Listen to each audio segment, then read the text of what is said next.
আসসালামু আলাইকুম। Recipe by Nahar কিচেনে আপনাদের সবাইকে স্বাগতম। কেমন আছেন সবাই?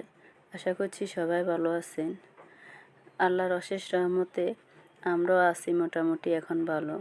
আমি দীর্ঘদিন যাবৎ অসুস্থ, তাই রেগুলার হতে পারছি না। ভিডিওটা কয়েকদিন পর পরে দিতে চেষ্টা করতেছি।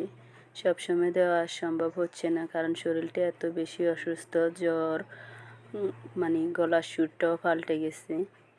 এই তো আজকে আপনাদের সাথে আমি একটু সিম্পল রান্না শেয়ার করব। তো সবাই আমার রান্নাটা দেখতে থাকুন। আর আমার রান্নার ভিডিওটা কোনো অংশে যদি আপনাদের একটু ভালো লেগে থাকে, তাহলে আমার ফেসবুক পেজটি ফলো করবেন এবং ইউটিউব চ্যানেলটি সাবস্ক্রাইব করে পাশে থাকবেন। আর যারা সাবস্ক্রাইব করে পাশে আছেন তাদেরকে অসংখ্য অসংখ্য ধন্যবাদ। আর এতক্ষণ পর্যন্ত যারা আমার ভিডিওটি দেখছেন, এখনও পর্যন্ত একটা লাইক দেননি, প্লিজ একটা লাইক কমেন্ট করে পাশে থাকবেন। আপনার একটা লাইক, কমেন্ট বা একটা মতামত আমাকে অনেক দূর নিয়ে যাবে। তো আশা করছি আপনাদের সহযোগিতায় আমিও এগিয়ে যেতে চাই। আজকে আমি এখানে চিকেন উইংস রান্না করব।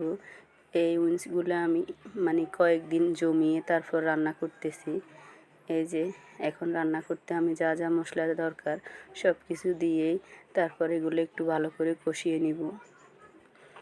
এখানে আমি দিয়েছি এখন সয়া সস, আদা, রসুন, এলাচ, দারচিনি, তারপরে আপনার শুকনা মরিচ কুচি কুচি করে কেটে এগুলো দিয়ে রান্না করতেছি।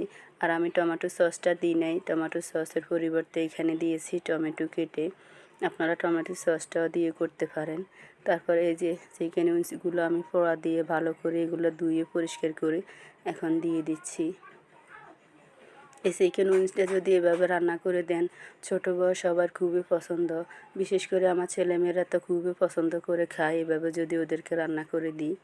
আমি এগুলো যখন মুরগি আনে তখন এগুলো কেটে কেটে জমায় একসাথে করে তারপর এভাবে রান্না করি। এই চিকেন উইংসটা যদি এভাবে রান্না করা হয় তাহলে খেতে খুবই ভালো লাগে। আমি এগুলো একটু জাল জাল করে রান্না করব, তাই আমি শুকনা মরিচের গুঁড়োও দিয়েছি, আবার শুকনা মরিচ কেটেও দিয়েছি। এরপর এগুলো বেশ কিছুক্ষণ মশলার মধ্যে কষিয়ে পরিমাণ মতো পানি দিয়ে দিয়েছি।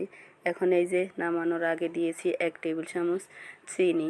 চিনিটা দিলে একটু মিষ্টি মিষ্টি ভাব আসবে, খেতেও ভালো লাগবে।